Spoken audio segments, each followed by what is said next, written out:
Reverend Samuel Namdi here again, and this is gonna be our 13th video in our 53 videos of what we have called WeekWord.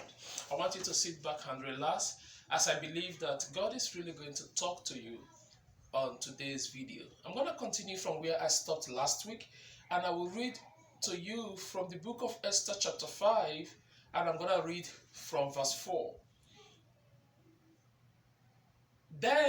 From verse 3. Then the king asked, "What is it, Queen Esther? What is your request? Even up to the half of the kingdom, it will be given to you." "If it pleases the king," replied Esther, "let the king, together with Haman, come today to a banquet I have prepared for him." We have been talking about strategies using the life of Esther as a case study.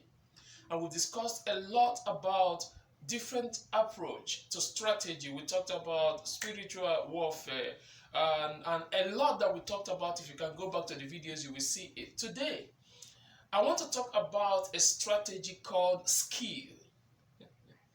Esther was beyond being beautiful. There are many people that think that all they have working for them was all beauty.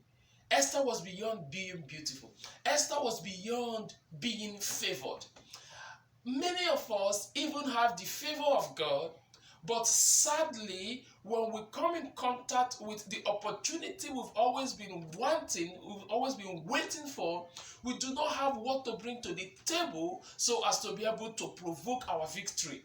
She was beyond being favored. It's good to be favored. It's good to be beautiful. It's good to be attracted. But do you have the strategy called skill?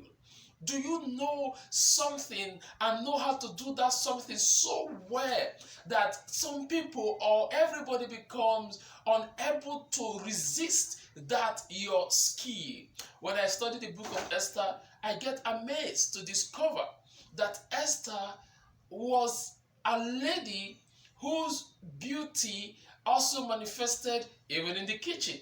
She probably, after she must have prayed, thought to herself and asked God, "What do I do?" And God said to her, "Use the talent that I gave you. Use the skill that I gave you." "What skill, Lord? Is it the skill of my beauty?" "No. The skill of your ability to cook, fix a meal, prepare something, and invite your husband with the wicked man that is against your people to eat." And Esther, you broke all this protocol to invite me to eat? Another king would have been crazy about that. Do you mean you broke the law, went beyond the norm, came all the way to invite me just for food? But boy, that tells me that the cooking of Esther is not just food. The cooking of Esther is masterful. She has mastered the act of cooking and she's skilled in the act of cooking. Your skill is also a strategy for victory.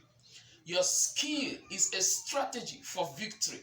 What do you know how to do? David did not coincidentally kill Goliath.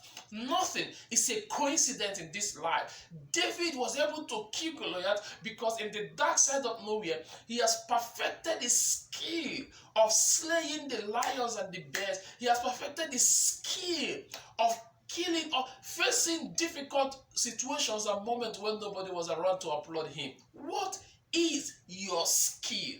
Your skill is a strategy for your victory. I pray that God will open your eyes to know what your skill is. And as I bring this video to an end, I want to please beg you to continue to obey the authorities that be towards social distancing, and more so pray very hard for this social distancing to come to an end, because God loves it when we congregate together. And yesterday before I slept, I told my wife, or early hours of today, I told my wife that I feel in my spirit. You can take this as a word of prophecy. I told her, I said, I feel in my spirit that there's going to be a global rain. Something is going to happen globally. And I told her, I said, that's going to be the authentic sanitization.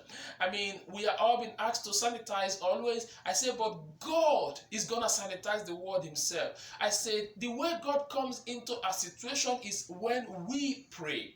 The other day, Reverend Chris Oyakolomi and Reverend Benny Hinn led 3 billion people in prayer.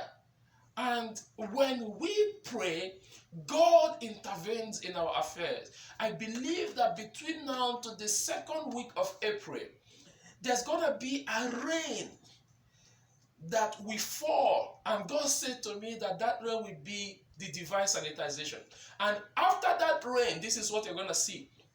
There will be a decline. He gave me Genesis chapter 8, verse 1 to 3. When the waters began to decline, he said the numbers are beginning, will start going down. The recovery rate will increase. The death rate will decrease. And the number will start going down, and nations will start announcing that it's okay to come out of self-distancing, social distancing and isolation. I am looking forward to that. I believe that God spoke to my heart, and I want you to be positive. Fear not in this season. God is with you, and He will see us through. Hey, until I see you next week, I remain your brother, your friend, Reverend Samuel Nnamdi, and please continue to enjoy the presence of God with your family in your home. I love you, and may God be gracious unto you. May God shine His countenance unto you. May God give you His peace, and may God make lines to fall to you in pleasant places. See you again. God bless.